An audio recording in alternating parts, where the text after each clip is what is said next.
Gold hub తాకట్టులో ఉన్న బంగారాన్ని విడిపించి కొనబడును. అదే రోజు ఆన్లైన్ ధరకు కొని డబ్బులు ఇవ్వబడును.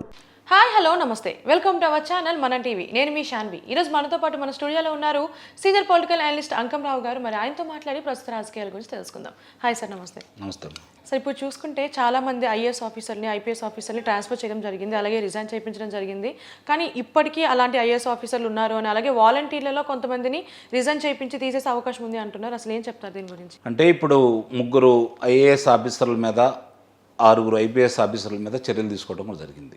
ఇంకా చాలా మంది మీద తీసుకోవాల్సిన కార్యక్రమాలు అయితే ఉన్నాయి, అందులో ఎలాంటి సందేహం కూడా ఏం లేదు. కానీ ఇప్పుడు నియమించే అధికారులను కూడా మళ్ళీ అలాంటి వారిని జవహర్ రెడ్డి గారు తిరిగి ఈ ముగ్గురు అంటే సహజంగా ఏంటంటే ఎన్నికల సంఘానికి మూడు పేర్లు పంపించమని అడుగుతుంది. ఆ 3 పేర్లు పంపిస్తే మళ్ళీ వాళ్ళలో ఒకళ్ళని నియమిస్తారు. వాళ్ళు అలా పంపించే వాళ్ళు కూడా అనుకూలమైన వాళ్ళనే పంపిస్తున్నాడు ఈయన. నీతికి నిజాయితీకి పనిచేసే వాళ్ళు మచ్చుగా కనపడిన పరిస్థితి కనపడతా ఉంది ఈరోజు వాళ్ళ దృష్టిలో చూసుకుంటా ఉంటే. సీనియారిటీ ప్రకారం చూసుకున్నా, లేకపోతే వాళ్ళ గతంలో వాళ్ళు నిర్వహించిన కార్యక్రమం చూసుకున్నా కూడా ఎన్నికల సంఘానికి పంపించేటప్పుడు వాళ్ళని దూరంగా పెట్టాలి మామూలుగా. కానీ అలా కాకుండా ఎవరైతే అభియోగాలు ఉన్నాయో, ఎవరైతే వంత పడతా ఉన్నారో, ఎవరైతే కార్యకర్తలాగా వైసీపీ కార్యకర్తలాగా పనిచేసిన ఐపీఎస్లు ఉన్నారో, ఐఏఎస్లు ఉన్నారో వాళ్ళ పేర్లే మళ్ళీ తిరిగి పంపించడం కూడా జరిగింది. అంటే ఇక్కడ చర్యలు తీసుకున్నందువల్ల పెద్ద ఉపయోగం కనపట్టలేదు. అంటే లేకపోతే వీళ్ళు జాగ్రత్త పడతారంటే అలాంటి వాళ్ళని పంపించిన తర్వాత వాళ్ళు ఎలా జాగ్రత్త పడతారు? కాబట్టి దీని మీద కూడా ఈరోజు ప్రజలు ఆందోళనగానే ఉన్నారు, ప్రతిపక్ష పార్టీలు ఆందోళనలో ఉన్నాయి. చూడాలి మరి ఎన్నికల సంఘం దీని మీద ఏ విధమైన చర్యలు తీసుకుంటుంది అనేది ఒకసారి చూసుకుంటూ ఉంటే, ఇప్పుడు జరుగుతున్న పరిణామాలన్నిటి కూడా చూసుకుంటూ ఉంటే బాధ్యులు ఎవరు? పరిపాలన చేసేదంతా సిఎస్ గారి చేతుల మీద జరుగుతూ ఉంటుంది. ఎన్నికల సంఘం చెప్పిద్ది పలానాళ్ళు చేయాలి, కానీ పరిపాలన చేయాల్సిందంతా ఇల్లే కదా. ఆపద్ధర్మ ప్రభుత్వం. ఇప్పుడు ముఖ్యమంత్రి గారు ఏదన్నా ఉంటే విపత్తులు సంభవిస్తేనో లేకపోతే అత్యవసరంగా ఏదన్నా ప్రజలకు ఉపయోగపడే కార్యక్రమాల గురించి సమీక్ష నిర్వహించడమే తప్ప మిగిలిన ఆయనకి ఏం అధికారాలు లేవు కదా. మరి సర్వాధికారి ఇప్పుడు సిఎస్ జవహర్ రెడ్డి గారు. జవహర్ రెడ్డి గారు ఎక్కడ వాళ్ళు? జవహర్ రెడ్డి గారి మీద ఉన్నటువంటి అభియోగాలు ఏంటి? ఇవన్నీ కూడా చూసుకుంటా ఉంటే ఆయన చిత్తశుద్ధిగా చేస్తున్నాడనే అభిప్రాయం అయితే ప్రతిపక్షాలకి లేదు, నాయకులకి లేదు, అలాగే ప్రజలకు కూడా లేదు. అదే మాట పదే వాళ్ళు ఆయన మీద కూడా ఫిర్యాదు చేస్తూ ఉన్నారు. ఎన్నికల సంఘానికి కూడా ఫిర్యాదు చేయడం కూడా జరిగింది. మరి దాని మీద చర్యలు తీసుకుంటే నిస్సందేహంగా ఆయన మీద కూడా చర్యలు తీసుకోవాలి. ఎందుకంటే ఆయన వైఫల్యమే కదా. నిన్న వృద్ధులు ఎంతమంది చనిపోయటానికి కారణం కూడా ఆయన వైఫల్యమే కదా. 29, 30వ తారీఖుల్లో దానాన్ని అక్కడ పెట్టుకొని ఆదివారం నాడు కూడా పనిచేసింది కదా బ్యాంకులు. మరి ఎందుకు ఆయన డ్రా చేయలేదు? ఇవన్నీ చూసుకుంటా ఉంటే ముందస్తు ప్రణాళిక ప్రకారం జరిగిందని, దానికి వీళ్ళందరూ కూడా సహకరించారని చాలా స్పష్టంగా అర్థమైపోతూ ఉంది. వాలంటీర్లు తీసేశారనే దాన్ని నెపం చూపించేసి ఇట్లా వీళ్ళు చనిపోవడానికి కారణమైనందుకు ఒక్కటి చాలు వీళ్ళని బదిలీ చేయాలంటే. వాలంటీర్లు ఎందుకు తీస్తున్నారు? వాలంటీర్లు తీస్తున్నారు అంటే వాలంటీర్లు మా కార్యకర్తలే అని చెప్పని బహిరంగంగా ముఖ్యమంత్రి గారు కూడా చెప్పారు కదా. అవునవునవును. కాబట్టి వాళ్ళందరూ కనుక విధుల నుంచి వైదొలిగి ఉంటే అప్పుడు వీళ్ళకి సంబంధించినటువంటి ఎన్నికల ప్రక్రియలో భాగంగా పోలింగ్ ఏజెంట్లుగా ఎన్నికల ఏజెంట్లుగా వీళ్ళని నియమించుకోవాలని చెప్పని వాళ్ళు భావిస్తున్నారు.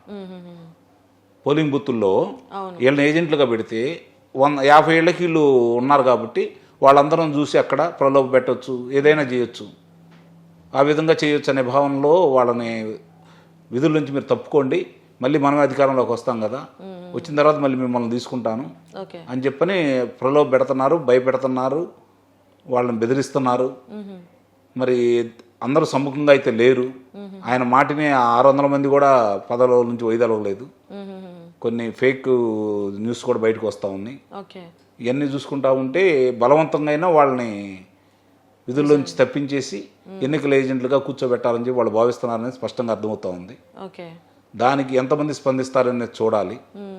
ఇప్పుడు నిజంగా వాళ్ళ మీద అభిమానంగా ఉండటైతే చాలామంది ఆయన మాటిని వైదొలిగి ఉండేవాళ్ళు.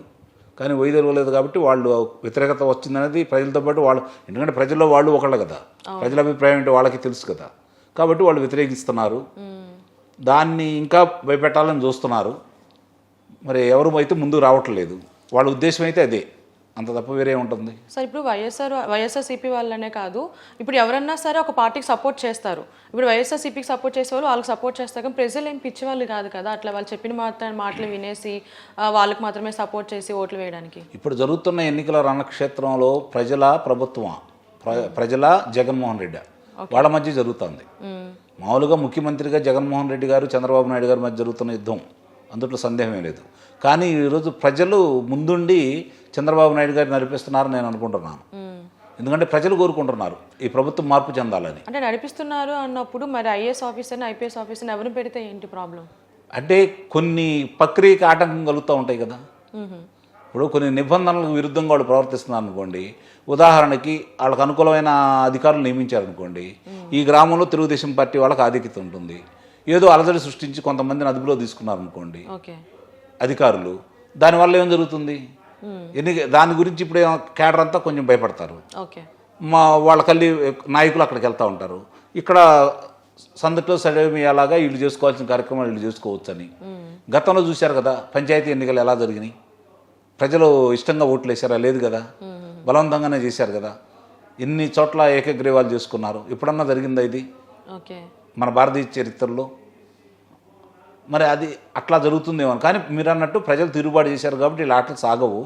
ఆ రోజు ఏంటంటే ఇంకా అధికారంలో వాళ్ళు ఉంటారు కాబట్టి ఇంకో 3 సంవత్సరాలు వాళ్ళు కొంచెం భయపడ్డారు ప్రజలు.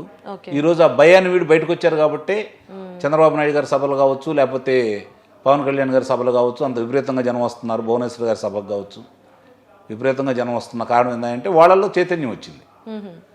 మన బ్రతుకులు బాగుండాలి.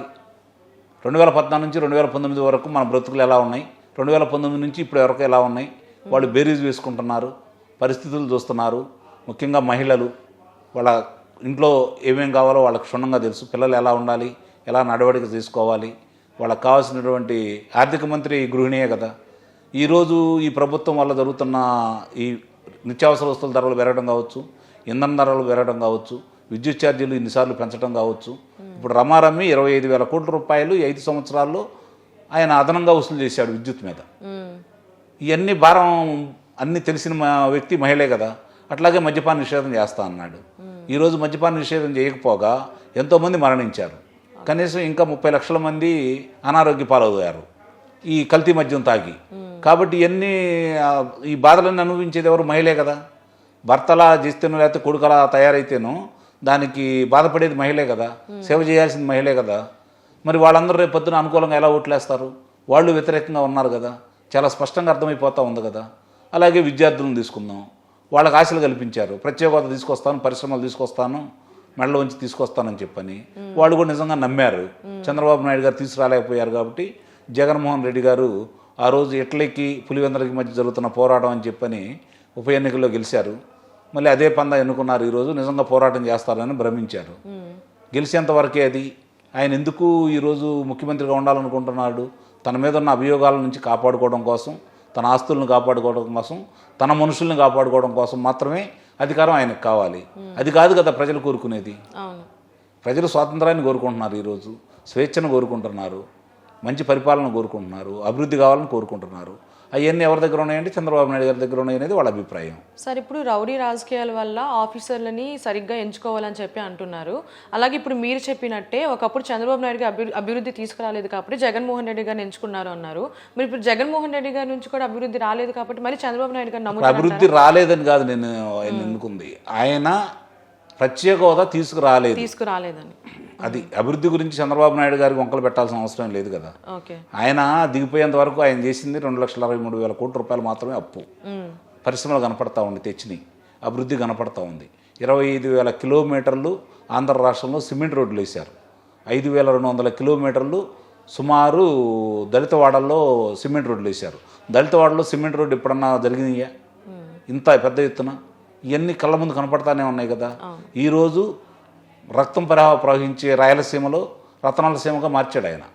నీళ్లు ప్రవహించి చేసి కియా పరిశ్రమను తీసుకొచ్చేసాడు. ఈరోజు అక్కడి నుంచి హార్టికల్చర్ హబ్గా ఈరోజు రాయలసీమ ప్రాంతం వెలుగొందుతూ ఉంది. ఢిల్లీకి వెళ్తున్నాయి అక్కడ పండినటువంటి పంట ప్రత్యేక రైల్లో. మరి ఎన్ని చంద్రబాబు నాయుడు గారే తీసుకొచ్చింది. కుప్పానికితో పాటు పులివెందులలో కూడా నీళ్ళు అందించాడు కదా. ఈరోజు నువ్వేం చేస్తున్నావు? ఎందుకు నువ్వు అందించలేకపోయావు? రైతుల గురించి నువ్వు ఎందుకు ఆలోచించట్లేదు? ఇవన్నీ చంద్రబాబు నాయుడు గారి హయాంలో జరిగినాయి కదా. కానీ నువ్వు చెప్పినటువంటి మాటలు నమ్మి ఆ రోజు ప్రజలు నీకు ఓట్లు వేశారు. ఈరోజు ఆ పరిస్థితి లేదు కాబట్టి ప్రత్యేక హోదా అనే ఒకటే అంశమే నేను చెప్పింది. మిగిలిన అన్నింటినీ బేరీజ్ వేసుకున్నారు. చంద్రబాబు నాయుడు గారా లేకపోతే జగన్మోహన్ రెడ్డి గారా అని చాలా స్పష్టంగా ఈరోజు తేడా కనపడుతుంది కాబట్టి వాళ్ళకి ప్రజలందరూ కూడా వాళ్ళ అభిప్రాయం ప్రకారం స్వేచ్ఛగా ఓటేసుకోవాలంటే సరైన అధికారులు ఉండాలని వాళ్ళు కోరుకుంటున్నారు.